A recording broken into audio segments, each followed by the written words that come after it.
Fala galera, mais um JMCast temporada de verão e hoje um podcast muito legal, um podcast que vai colocar dinheiro no bolso de muita gente. Gosta de dinheiro, gosta de potencializar a sua empresa de uma forma que você vai olhar para o seu negócio. Eu falo que tem 3 tipos de dinheiro: que você ganha, que você perde e que você deixa na mesa. O terceiro dinheiro, que é o que você deixa na mesa, normalmente é o seu ponto cego. E muitas vezes é o seu ponto cego porque você não sabe as oportunidades que possam ter no seu negócio. Essa pessoa aqui é uma pessoa que eu trago que tem resultados reais. Eu sempre gosto de trazer pessoas com resultados reais. É um amigo, é nosso sócio do Fire Club. Ele é diretor comercial de uma empresa especializada em transação tributária, a BF Company.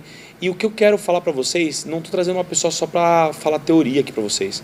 Eu trouxe uma pessoa de resultados. Nós juntos já fizemos 14 transações tributárias bem sucedidas. Então, é uma forma de você colocar dinheiro no seu bolso como empresário, ou se você for tributarista, for contador, advogado e não souber fazer isso, pode ser uma oportunidade de você colocar dinheiro no bolso seu e do seu cliente. Então, recebam com uma salva de palmas, com muita energia, Felipe Palermo! Fala, meu irmão. Fala, meu irmão. Muito obrigado pelo convite, estou muito feliz. É sempre bom prestigiar quem a gente gosta, quem faz bem feito. Você é um cara que eu me inspiro muito, porque eu costumo brincar, né? Primeira vez que eu vi o Johnny foi num Clex, que eu fui como convidado. Não sabia disso. Eu acho que foi no ou JK Iguatemi ou no Iguatemi. Foi um primeiro Clex antes do que foi no Rosewood. Tá. Não sei se você vai lembrar. E aí eu vi você assim e tal. Eu falei, pô, esse cara é bem posicionado, sempre conversando ali. Só que eu achei que você era um cara mais marrentão. Eu falei, caramba, pô, queria me conectar com esse cara, né? Eu sempre buscando gerar negócio, né? Eu gosto de conversar e tal. Aí, em seguida, a Bia, né, que é a minha sócia fundadora lá na BF, falou, cara, você tem que se conectar com o Johnny. Nós já tínhamos a parceria feita do Serac com a BF para administração de passivo, né, para as transações. Então, desde 2023 já são 14 e tem mais ainda por vir, já com um abraço para o Luiz Ciamp também. E aí depois a gente se conecta através do Fire, aí teve Missão Empreendedor com a história lá do Neymar, que foi muito boa também. Muito direto bom. Eu passo pelo Serac ou pelos Fire Experience da vida. Ô menino Ney, tudo bem? Você lembra disso? Lembro. Eu lembro de te falar agora. O Felipe, ele foi num dos nossos eventos do Missão Empreendedor, ele sentou bem na frente. Eu costumo fazer a questão de mostrar para as pessoas que elas estão a alguns passos de uma pessoa famosa. Isso. E aí o Felipe acabou quebrando a minha narrativa, porque eu falei assim, você conhece o Neymar pessoalmente? Aí eu achei que ele ia falar não. Aí ele falou, conheço. Eu falei, então esquece, não é você que... E eu dei uma olhadinha, ele chegou e deu uma olhadinha pra ele, ficou um segundinho de silêncio. Eu falei, cara, eu vou falar que não, pra ele não perder a galera, né? Mas foi bom também, que deu aquela cara, pô, então não vale. Então não vale. E isso é legal também, porque são provas sociais de que você conhece alguém, que você tá bem relacionado, bem posicionado. Não é uma prova social de resultado, mas o ROI nem sempre é dinheiro, né? Nem isso é algo que eu sempre falo. Muitas vezes é um contato, é uma mesa que você senta, é alguém que você conhece que lá na frente vai te trazer algum benefício, ou alguma coisa que você aprenda também, como tenho várias pessoas que eu adoro e nunca me trouxeram nada que é palpável, mas... ou como a pessoa te percebe, né? O que você falou, a mesa que você senta pode ser o ROI que tá ali na mesa, isso. Ou a pessoa que tá te vendo no Instagram nessa mesa fala assim, cara, olha como esse cara é bem relacionado. Tem a foto do Roy agora, né? Que o Clex, a Trinca criou, né? A foto do Roy. Isso é maravilhoso. Você tirar uma foto e postar no seu Instagram com uma pessoa que é mais conhecida do que você, traz um ROI bem interessante. Felipão, para a galera já entender, já colocar essa clareza e trazendo essa importância da transação tributária, explica para quem não entende o que é uma transação tributária. Vamos lá, transação tributária nada mais é do que uma negociação com o fisco. Quando eu falo fisco, entenda-se PGFN, que é a Procuradoria Geral da Fazenda Nacional. A lei de transação tributária ela é a 13988, ela é de abril de 2020. Então a gente até que demorou para fazer a parceria, né? Se parar para pensar. E o que a PGFN fez? A PGFN entendeu que logo depois, ali com um mesinho mais ou menos de pandemia, tinha muito dinheiro na mesa, muito dinheiro voando. Então, quando você tem um passivo tributário, você tem muita multa, juros e encargos que vão incorrendo ali. Então, você tem um passivo principal de 10 milhões de reais, depois de 3, 4 anos você vai ver esse passivo está em 60, 70 milhões. Então, o que a PGFN fez? Ela falou, bom, eu vou negociar e vou dobrar o tempo que a Receita Federal permite esse mesmo parcelamento. Então, o que a gente faz? Por exemplo, nos clientes que a gente já fez e já tem a validação. A gente migra esses débitos da Receita para a PGFN, a gente dobra o tempo que esse cara vai pagar, principalmente os débitos tributários, né? Porque os previdenciários você tem que matar em 60 meses. E aí a gente consegue um desconto muito grande, que vai desde 40%, 50% até 90%. 90% de desconto é muito interessante. A empresa tem que estar no lucro real e o passivo tem que ser maior que 10 milhões. Eu sei que a gente vai falar daqui a pouco de qual o cliente ideal.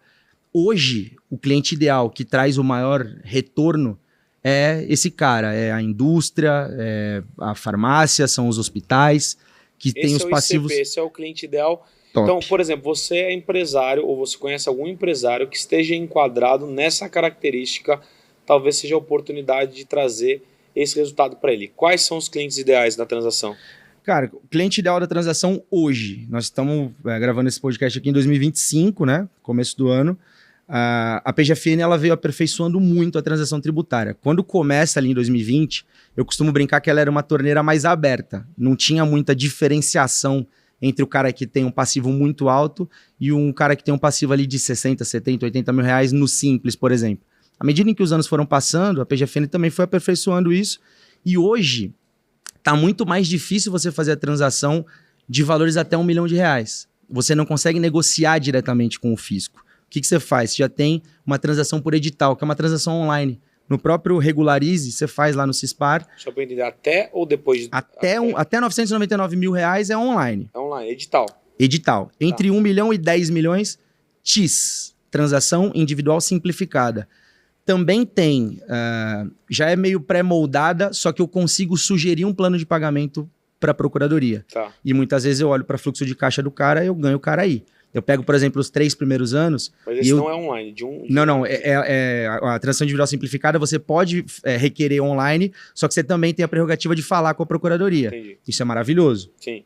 Então eu consigo olhar para fluxo de caixa e plano de pagamento sugerido em 120 meses. E aí tem o filezinho... maravilhoso, que é a transação individual, né, que é a TTI, transação tributária individual, que aí são esses clientes maiores, obviamente, normalmente estão no lucro real ou presumido, e aí passivos acima de 10 milhões de reais. Oficialmente são essas 3 modalidades. Tem uma quarta modalidade que é extraoficial, que se chama GD, que são grandes devedores, que são passivos acima de 250 milhões. E aí são negociações, obviamente, muito mais arrastadas, né, um ciclo de venda mais demorado, porque você fala com muita gente até chegar, de fato, ali num consenso. Isso eu tô falando do cliente. E a PGFN também adora dar bastante desconto para esses caras. Um ponto interessante que eu falei quando você consegue utilizar o prejuízo fiscal, quando tem empresa do lucro real, você consegue até 90% de desconto. Isso é surreal, né?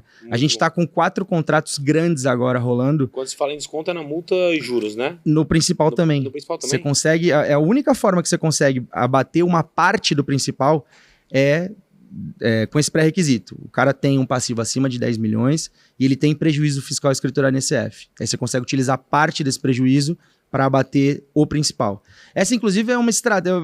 conhecimento é bom quando a gente compartilha, né? Sim. Essa é uma estratégia bem específica nossa, assim. Não são todos os players que fazem. A galera, normalmente, já faz o pedido da utilização do prejuízo fiscal já no bojo da transação. Então, você desperdiça percentual. Então, você chega ali em 70, 75, você pode chegar em 90. Isso é resultado maior para o cliente e, obviamente, o honorário aumenta também. Felipão, como que vocês identificam hoje a necessidade do cliente? Porque eu imagino que muitas vezes o cliente nem sabe que ele pode ter esse benefício. Ou seja, qual que é a dor que você identifica ou por onde você identifica? Eu sei que vocês têm parcerias, assim como fazem com contadores. Sim, bastante. Mas como que vocês identificam? Cara, esse cliente nesse perfil, com esse problema, ou ele... acende uma luz vermelha para ele fala com vocês, fala com o contador, ou o contador identifica? Como que vocês identificam isso? Bom, a gente tem alguns caminhos aqui. O que a gente mais gosta, que é o que dá o maior retorno para a gente, porém é o mais difícil, você ir direto no cliente final. Hoje a gente investe bastante anualmente em tecnologia para que a gente tenha acesso ao contato dos tomadores de decisão. Tanto por LinkedIn... Isso é um Big Data? Tipo um Big Data, a LGPD que me perdoe agora, né? a gente acaba conseguindo e-mail, às vezes até o telefone da pessoa, e tá muito em alta a transação tributária. A gente vem percebendo isso que os big players aí da advocacia estão fazendo. Algumas contabilidades que são mais antenadas, aí, mais atualizadas, também vêm fazendo. Então, o empresário, principalmente esse cara que deve um valor um pouco mais alto, ele sabe da possibilidade da renegociação. Porque apesar da lei da transação tributária ter sido criada ali em 2020, renegociar com o fisco existe desde a década de 60, né? Então isso não é uma novidade. O que a gente tenta mostrar para o cara é que, do jeito que a gente faz, só a gente faz. Hoje, de fato, até pelos clientes mais midiáticos aí que a gente acaba tendo, a gente acaba puxando a fila nesse mercado. E tem um outro ponto. O fato da gente se posicionar como uma empresa de gestão tributária facilita também a abordagem. Porque eu tiro o holofote da OAB para um escritório de advocacia, né? Desse lance de eu não poder angariar cliente através de publicidade. A OAB, obviamente, é muito rígida, né? Parece o CRM também de medicina. E eu, como eu não sou advogado, eu tenho essa facilidade. Eu posso me apresentar como tributarista para o cara. Sim. Né? Eu já faço há tantos anos isso que a competência técnica eu tenho para converter esse cara. Até numa palestra, uma criação de conteúdo. Exatamente isso. É só você não se posicionar como advogado e falando sobre o assunto, tal, gerando curiosidade. E no fim do dia, a gente tem, graças a Deus e a muito trabalho, um resultado tão bom para uma empresa buticada como a gente é. Hoje, a gente tem 17 colaboradores. Bastante? Bastante. A gente, até o final do ano passado, nós éramos em 9. A gente quase dobrou o tamanho da empresa, porque também a gente, obviamente, olha para a transação, para planejamento tributário, e vai ter o braço educacional também, o qual eu vou precisar muito do auxílio e da mentoria de todo mundo aqui do Serac e do Fire. Então a gente dobrou, porque o nosso trabalho, infelizmente, ele não é escalável, né? Ele é escalonável. Então, para aumentar faturamento e trabalho, eu necessariamente preciso aumentar também o meu operacional. Então, a gente contratou mais advogados para dar conta. É um trabalho realmente boutique, né? É artesanal demais, artesanal demais. Demais mesmo. Não é força de expressão, não. De fato, é muito caso a caso. A gente não tem um padrão fechado de cobrança. A gente tem a ideia. Prolabore para fazer as análises e o percentual da economia gerada. Só que eu não consigo cobrar 20% de uma empresa que eu estou diminuindo 300 milhões. Sim. Não tem como eu fazer isso, porque o cara, obviamente, não vai pagar. Sim. Né? Mas agora, o cara que eu tenho ali, por exemplo, eu tenho uma empresa legal, que é uma indústria de borracha. Os caras têm 11 milhões e meio de reais de passivo. Eles são lucro real e tem prejuízo fiscal. Sabe para quanto desceu o passivo deles? Não sei. 1 milhão e 600. Caraca. 91% de desconto. E vocês normalmente, lógico, cada empresa é uma empresa, mas vocês normalmente cobram do êxito da diminuição. Êxito da diminuição, exatamente. Seja no iníciozinho ali, tipo assim, de 2020 até 2022, nós nem cobrávamos o Prolabore. Aí começou a ficar um volume maior, aí agora a gente cobra um Prolabore que também pode ser abatido do êxito depois. Faz sentido, né? Total. É como se fosse uma espécie de entrada do cliente. Total, e depois passo abate. De fé, agora eu uso passo de fé, desde o Missão Empreendedor. Fala, confia em mim, eu tô te mostrando. Eu tenho uma planilha que eu mostro pro cliente, Johnny, que eu costumo brincar que é uma realidade antecipada.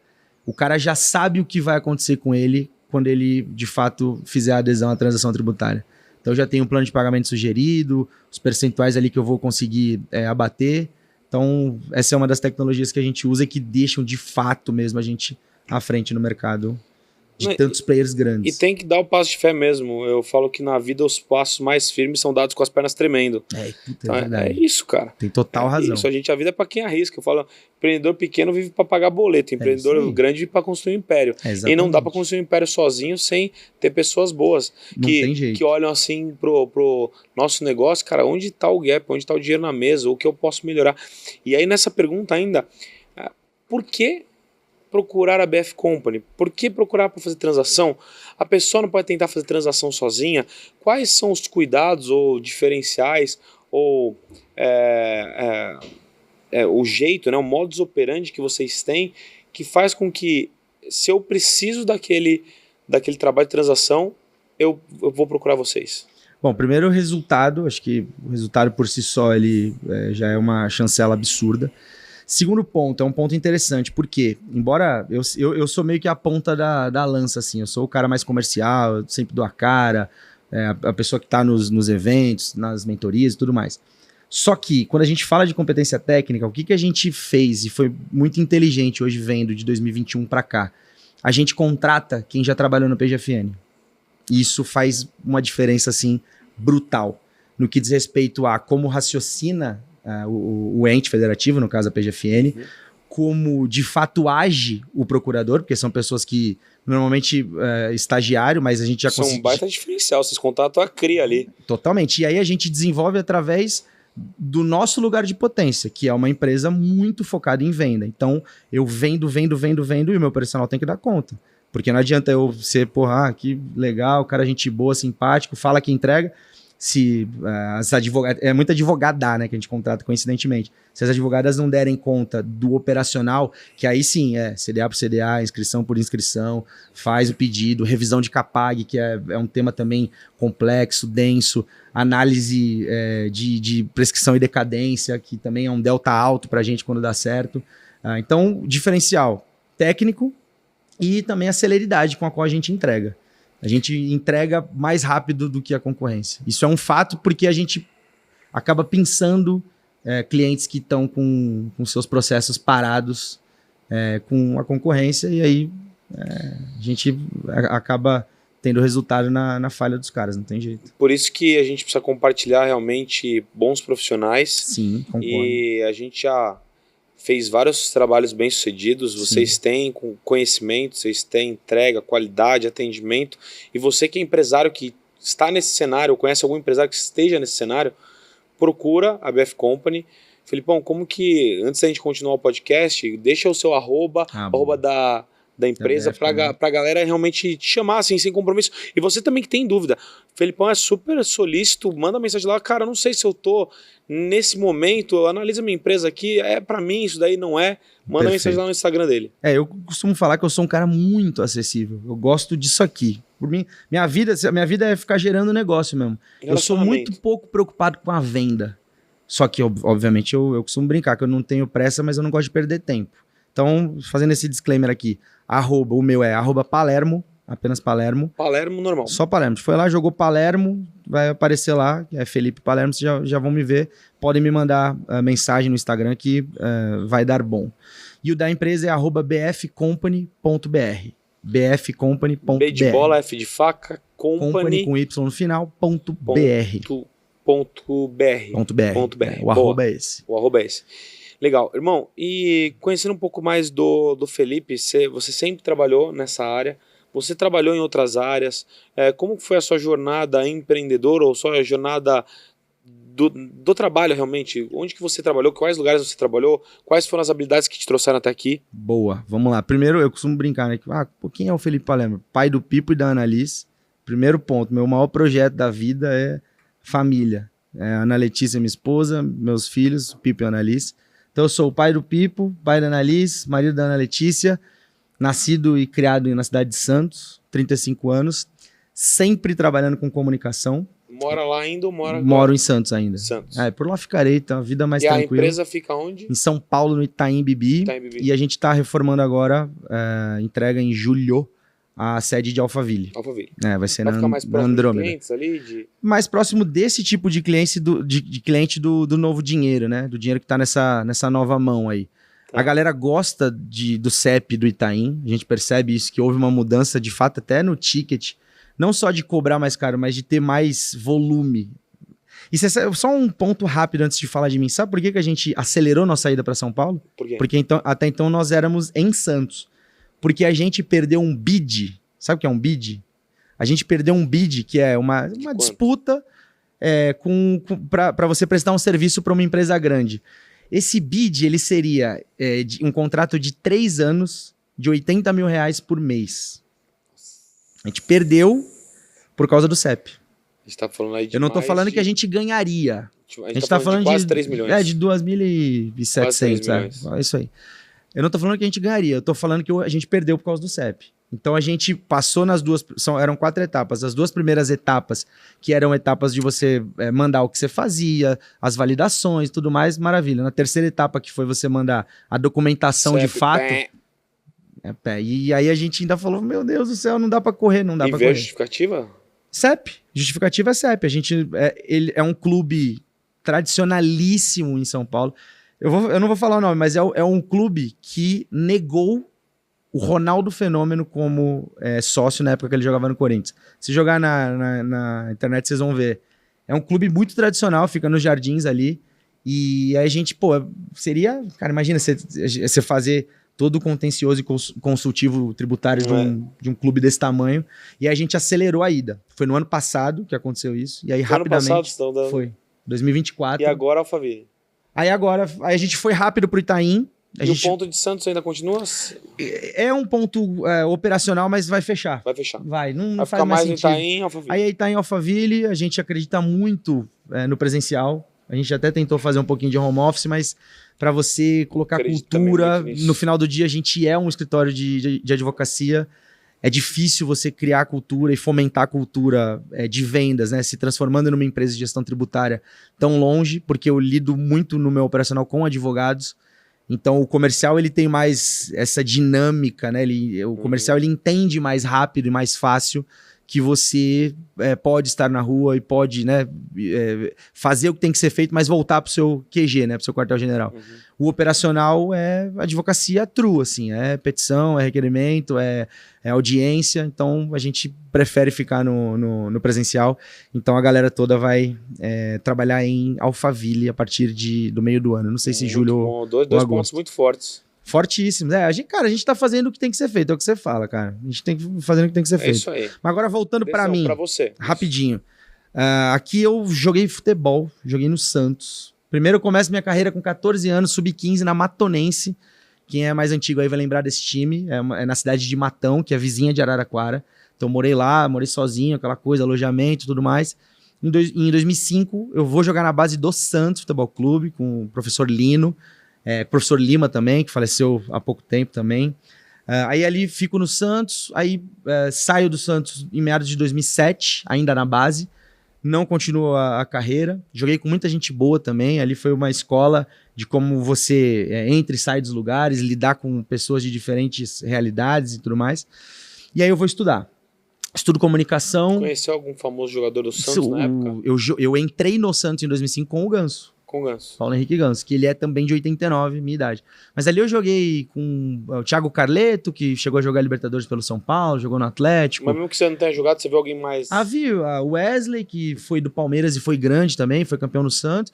Eu já via o Neymar, que eu era do Sub-17 ele era do Sub-15. Eu nunca tive amizade com ele na base, né? Sabia quem era? Mas já sabia quem era. Ele já era um super prodígio, porque ele jogou a Copa São Paulo, né?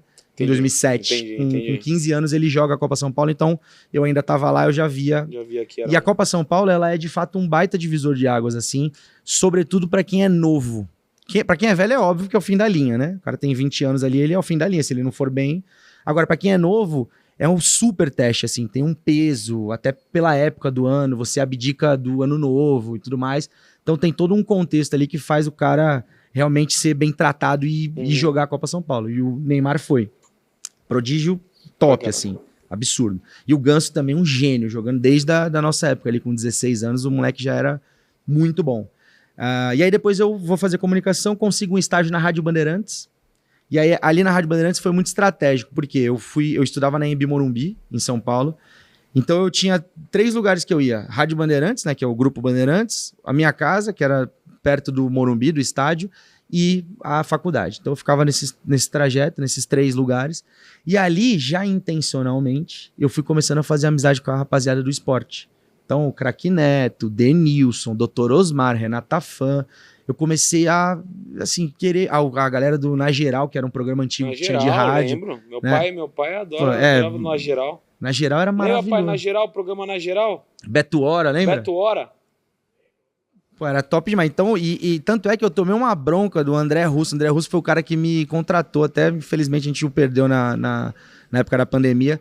Ele me deu uma bronca. Ele falou assim, meu filho, você é estagiário. Acabou o seu horário, vai embora. Você não pode... E eu ia escondido, pô. Eu entrava no lugar que eles gravavam lá, os offs e tal. Eu ficava lá querendo aprender com os caras.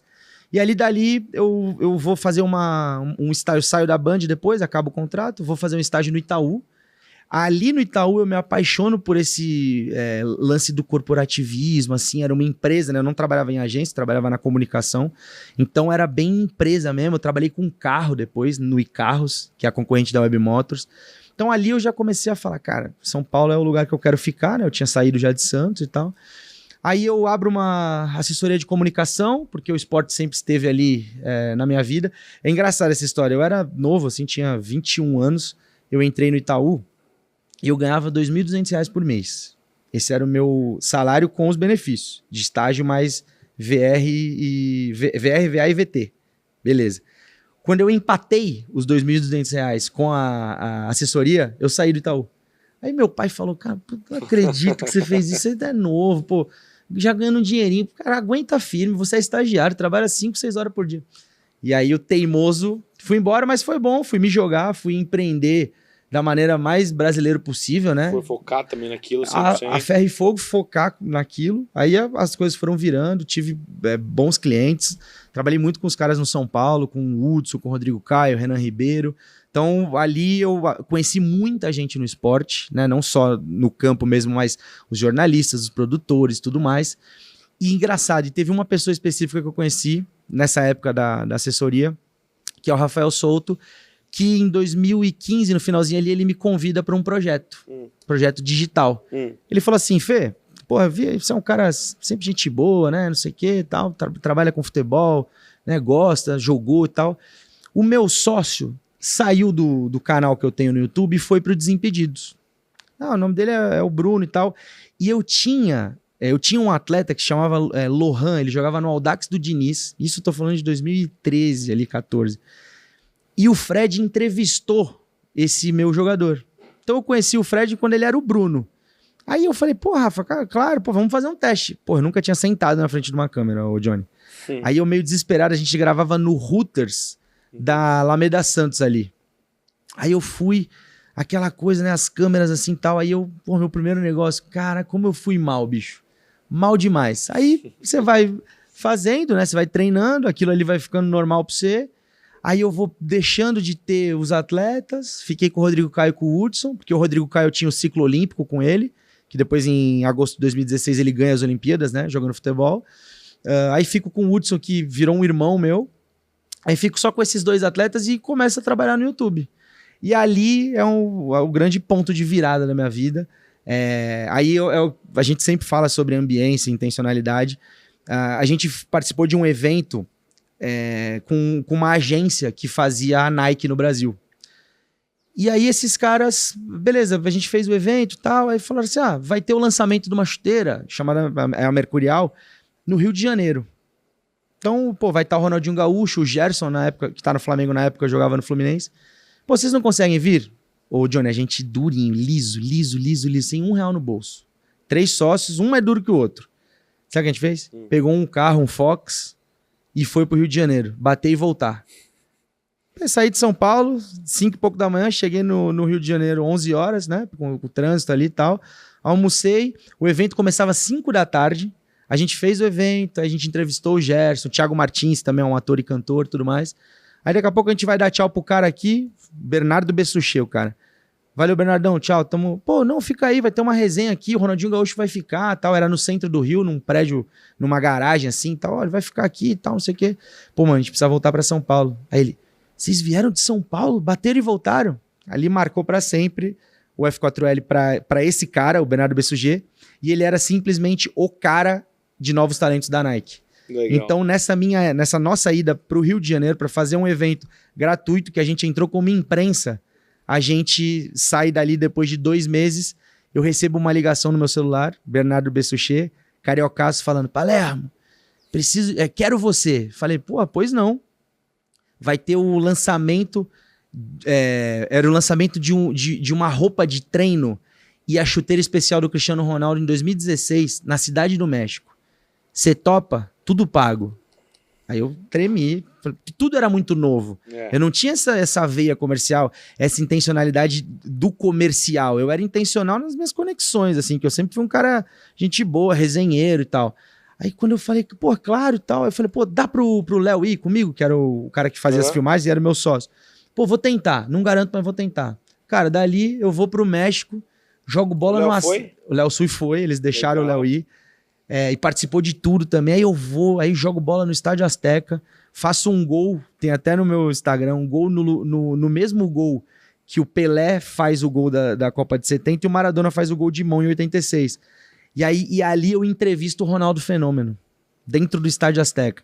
Aí ali é aquela realização que não é financeira, mas tu fala, meu, cara, eu dei uma zerada aqui em alguma coisa.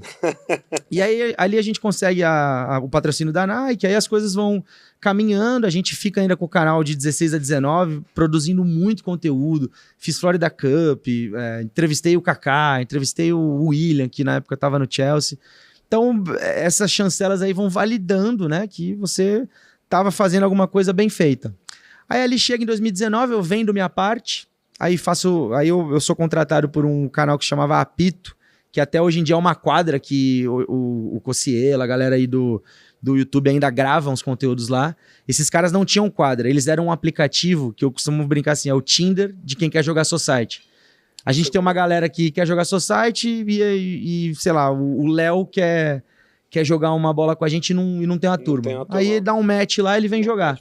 E esses caras fizeram um baita projeto bacana assim em 2019 e me contrataram. Aí eu saí do F4L e falei, mano, tô feito. 70 mil reais anual. Falei, tô rico. Olha que loucura, né? Nossa. Como você não sabe o que é dinheiro, né? Referência baixíssima. Aí ali eu fico. Em 2020 eu paro total com digital. Foi época de pandemia. Aí eu fiquei em casa, fiquei meio depresinha assim, engordei pra caramba. Só editava vídeo para 2 ou 3 pessoas que lá atrás gostavam do F4L. Então, a ajuda que os caras deram ali pra gente naquele momento. E aí, 2021, eu saio totalmente desse mundo digital e aí foco em área comercial. 22 entro na BF e aí o resto agora é história, até chegar na direção. E quando foi o primeiro filho? Primeiro filho, 23. 16 de 2 de 23. Aí alavancou, irmão. Aí cara, aí tudo muda. Aí eu deixei de ser o Felipe Palermo, o marido da Ana Letícia, passei a ser pai. Era um sonho da minha vida ser pai. E o Papai do Céu me agraciou com um casalzinho. Sua filha é linda, irmão. Obrigado, você conheceu, né, agora no Fire seu Experience. Filho ainda, mas... Em junho ele vai estar com a gente. Boa. E no Experience do final do ano também. Show de bola. Tá feito. E falar em Experience, falar em referência, falar em ambiente, por que você decidiu entrar no Fire Club? O que fez com que você decidisse? Qual foi o insight? Pode ser o site realmente objetivo ou subjetivo. O que fez com que você estivesse nesse grupo? O que você viu? Cara, o objetivo, ele é muito claro, né? Um monte de contador, todo mundo querendo fazer negócio. Quando eu comecei a desenvolver a área comercial de um escritório de advocacia, que é algo novo também, não são todos os escritórios que pensam assim, eu ia muito para feira de negócio. Então eu ia muito para APAS, ia para Boat Show, ia para Plástico Brasil, não sei o quê. E aí eu falei, pô, se eu tô num ambiente onde as pessoas querem fazer negócio, porque a gente sempre tem aquele lance, pô, mas como é que você vai abordar o cara e falar de dívida? Aí eu falo, a questão moral, ela fica muito mais no CPF do que no CNPJ. Muitas vezes você não pagar um imposto no CNPJ, em algum momento é uma sobrevivência. Exato. Sobretudo com pandemia. E a pandemia não foi só o período de 20. Para as empresas, isso aí se perdura até hoje. Você pega empresa de evento, restaurante e tudo mais. Teve o Pérsia, exatamente, que ajudou muito, só que os caras têm que pagar também. O Pérsia, o governo não deu dinheiro. Lógico. Né? Ele deu uma carência ali para você se reorganizar. Então, eu falei, porra, eu tenho que estar num lugar que eu consiga fazer negócio. Aí eu falei, aonde? Aí a Bia entra no Clex, que na verdade era First, né? First Class. First Class, ela é do First Class. Aí eu já achava, porra, o Caio, da hora a história do Caio Carneiro e tal. O Joel também já conhecia, porque em algum momento o YouTube com o Cossielo, com o Thiago Nigro, em algum momento isso fica meio próximo de mim, assim, mesmo sem eu ter conhecido os caras, sabe? Então eu já sabia quem era. E aí eu te conheci, né? Eu falei, cara, eu quero me conectar com o Johnny porque eu via que você falava com todo mundo. E você pode perceber, tanto no Fire quanto nos outros clubes da MLS, no próprio Clex, tem gente que fica quietinha. E tá tudo bem. Cada um tem um porquê, né, de estar ali. E aí eu vi e falei, pô, o cara ele tem um hub de soluções contábeis, né? Com um monte de contador. E aí foi pura e simplesmente por isso. Estar num lugar que eu pudesse aprender, porque eu sempre tive curiosidade, por exemplo, de como é que eu construo uma boa palestra? como é que eu... Porque assim, na resenha é fácil, né? Quando você vai falar em público, tudo é muito complicado, as coisas ficam maiores, né? Os desafios ficam maiores também. Então eu queria primeiro aprender e segundo fazer negócio. Tem que dar ROI. Você entrou antes do Missão Empreendedor ou já no Missão Empreendedor? Eu entrei um pouquinho antes, cara. Eu entrei... Missão Empreendedor, né? Se eu não me engano, o contrato é 17 de agosto. 15 dias antes do meu aniversário de 2024. Missão Empreendedor foi em setembro. É isso aí. Mesmo. É isso aí. Aí eu vou pro Missão Empreendedor. Aí lá eu conheço uma figura que se chama Thiago Rabelo. Você lembra, Thiago? Essa figura que é... Que foi aí eu falei, pô, e você gosta dele, né? Você deu uma resenha, dando risada, contando umas histórias. Aí eu falei, porra, eu vou fazer dinheiro, vou fazer amigo e ainda vou ter esse tipo de contato, assim, que é importante, né? O empresariado brasileiro tem esse lance de ser sisudo, né? E a gente se diverte muito. Eu lembro da Bia falando assim, nossa, Johnny, quando foi lá no Clara, em Biúna, falou, cara, que experiência, mano, eu não imaginava que era isso, E ela é do Clex, hein? Ela falou assim, que experiência. Eu falei, caraca, a gente ficou muito animado. Obrigado pela confiança, irmão. Pô, imagina. E até você, empresário que tá assistindo, quer entender um pouco mais sobre o Fire Club, que é esse clube de negócio com empresários de todos os tipos lá, são mais de 30 segmentos diferentes, são advogados, corretores, engenheiros, seguradoras, contadores, blindagem, tem um monte de segmento que você nem imagina, quer fazer negócio, quer aprender, quer se divertir, a resposta é o Fire Club, que está dentro da MLS, que é essa liga, tá junto o Flávio Augusto, Joel J, Caio Carneiro, eu, Felipe Palermo, Carla Martins, outros grandes empresários ali. Só você escanear o QR Code que está aí na tela, vai cair no atendimento da nossa equipe, manda uma mensagem, entende um pouquinho mais, que pode ser que você também queira fazer negócio, aprender e se divertir nesse ecossistema. Irmão, quero te agradecer. Muito obrigado, eu que agradeço. Por ter vindo, por estar perto, por estar próximo. Vamos fazer mais negócios, mais transações. Com certeza. Vamos se divertir muito mais, vamos dar risada, traga os filhos, faça mais filhos bonitos. Não, tá bom, 2 tá excelente. 2 parou, 2 parou. Bom. Com 35 anos, eu sei que eu não tô tão velho assim, mas a disposição é diferente. Pô, pra acordar na madrugada. Eu fico imaginando a rapaziada que tem filho com 50, 55, deve ser puxado, hein? Deve ser puxado. Posso falar uma coisa importante? Pode. Eu quero que você dê um recado também final. O Fire Club, ele dá, de fato, muito ROI. Os entregáveis são absurdos. Eu fiz o post agora do Fire Experience, eu falei isso. A liga é muito grande, é muito rica em conteúdo e os entregáveis do Fire Club são absurdos, são surreais mesmo. O que vocês fizeram agora com a entrega das bicicletas, a doação das bicicletas, cara, vocês conseguiram deixar a gente feliz, fazer negócio, deixar à vontade, emocionar a gente e ajudar as crianças, e como o Rony falou, a bicicleta tá no imaginário das crianças, né? E ali a gente doou 34 bicicletas para 34 crianças que precisavam, que queriam aquilo. Então, vão pro Fire. Eu já trouxe 3 pessoas, né, pro Fire, que foi a rapaziada da blindagem. Mandei mais um hoje pro Léo. Então aqui a gente também se ajuda, porque de fato faz sentido. E é muito bom você se conectar com quem tá fazendo acontecer, tá trazendo resultado. Então o Fire Club dá muito ROI e eu sou muito feliz e muito grato de ter vocês tão próximos à BF Company. Obrigado, meu irmão. Obrigado por ser muito bem-vindo. A gente gosta muito de você, da sua energia. E conta com a gente, tá? Conta Valeu. com a gente. Deixa um recado final, uma mensagem final para os empresários que estão assistindo esse podcast. Boa, você que é empresário, tem passivo tributário na sua empresa, invariavelmente eu tô falando com 92% das pessoas, né? A gente tem 400 milhões de CNPJs no Brasil. Sabia disso? Caraca. É CNPJ pra caramba. Mais de 20 milhões de empresas, 400 milhões de CNPJs. 400 milhões de CNPJs abertos e 90% com algum passivo, sejam eles tributários ou bancários. Então, me procura, eu sou muito acessível. A BF Company, de fato, ela entrega resultado, ela tem as melhores negociações com a PGFN, com o Fisco. Isso faz com que vocês também olhem para fluxo de caixa. Tem o cunho social também bem abastado ali para fazer com que as empresas que vocês, as famílias que vocês empregam aí na empresa de vocês fiquem bem e vocês tenham resultados ainda maiores. Obrigado pelo convite. Foi um prazer hoje estar contigo. Foi um prazer estar com você também, uma energia muito legal. E você que gostou desse podcast, não esquece de se inscrever no canal, compartilhar, comentar, deixe seu like, ativa o sininho. E a gente finaliza com esse pôr do sol maravilhoso. Que lugar, hein? Aliás, a gente estava até se sentindo um artista, porque tava uma galera tirando foto, a gente achou que era da gente. Mas eu tava vendo, tá tudo viradinho, né? O celularzinho pra um lado assim. Tudo pro pôr do sol. A gente pelo menos se sentiu melhor, né? A gente se sentiu bem. Muito obrigado pela sua audiência, tamo junto. Vamos acabar com chama? Valeu, lógico. Tamo junto e... Vamos lá. Chama! Olha só de palmas, valeu! Eu me senti